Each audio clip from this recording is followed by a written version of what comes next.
The demonizing stops when enough people stand with the demonized. So here at Homeboy, we are trying to be what we want to seem. Here we want to be what the world is invited to become. We want to be the front porch on the house that we all long to live in. That's sort of the idea.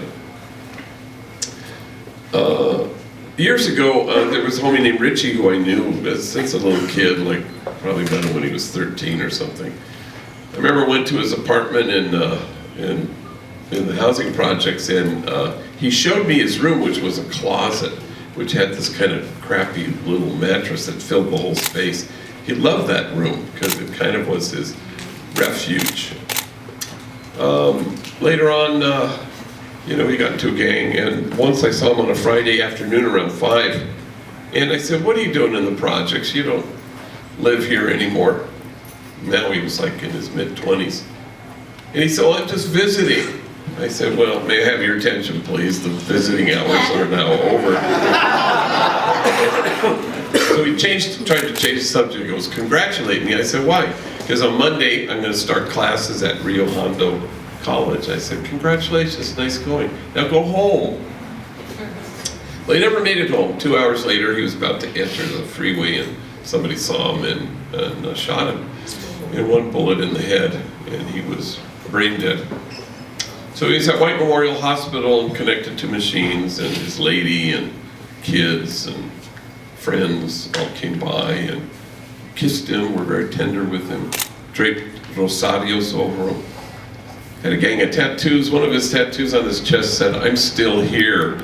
And I remember he got it after he had been shot a couple of years earlier in the projects. And I remembered once, years before he had been shot, he had called me and he was all paniqueado because he thought his PO was going to violate him for something and he might go back to prison. So I found him on a stairwell in the projects and he was sobbing. And I remember asking him, "Miko, what do you want? What do you most deeply want?" And he closed his eyes and he cried, until he could finally say, "I just want to be a father."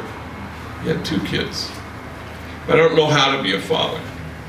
And sure enough, he had no guideposts. I had buried his father years earlier of a heroin overdose. And I'm remembering this as I'm standing in the hospital. Well, every 2 minutes, the doctors would call me out of the room and beg me and plead with me, "Please get the family to agree to donate his organs," which is always uncomfortable. But I did. I was able to get the grandmother to agree. She said, "Everything but the eyes. Don't take the eyes." So as 2 nurses were wheeling him to the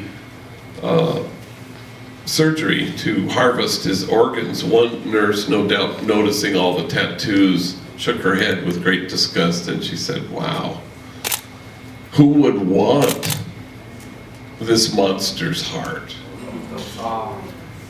And the other nurse stopped the gurney in mid-hallway. She said, "Whoa,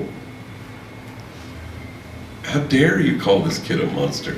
Didn't you see his lady? Didn't you see his kids? Didn't you see his friends? This guy was some mother's son.